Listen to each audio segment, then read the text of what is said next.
ओडिशा एबे क्राइम रो चरम सीमा पहुंच सारानी। सकाଳେ आप न्यूज चैनल खोलने मात्रे कि क्या हाणीदेला कि क्या मर्डर करदेला कि रास्ता पर हाणीदेला हाईवे पर हाणीदेला कि क्या रेप करदेला आ छड़ा किसी भी न्यूज नहीं। कारण नेशनल क्राइम रिपोर्ट अनुसार 2023 जिता केस रेजिस्टर होता 2024 2 गुणा अधिक होता। मु पूरा डाटा फुल वीडियो नहीं खाली सर्टकट कहूँ।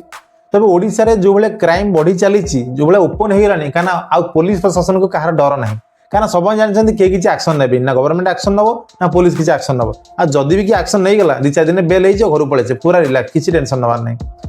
तो यही भाया जब क्राइम दिन दिन बढ़ी चलो लोक मैंने पूरा ओपन क्राइम करेंगे आगु तो घर लोक मैंने बाहर जाए डरवे एथर झील मैंने तो घर बाहर जाए डरले कहना तुम घर बाहर जाटा ठीक कि घर को रिटर्न आसो ना भाई किसी ग्यारंटी नहीं किसी ग्यारंटी नहीं। आपको केत लोक मैंने बाड़े मारिदेवे तार किसी गारंटी छोट मोट कोई झगड़ा हो लोक मैंने बाड़े मारिदेवे किसी ग्यारंटी नहीं भाई।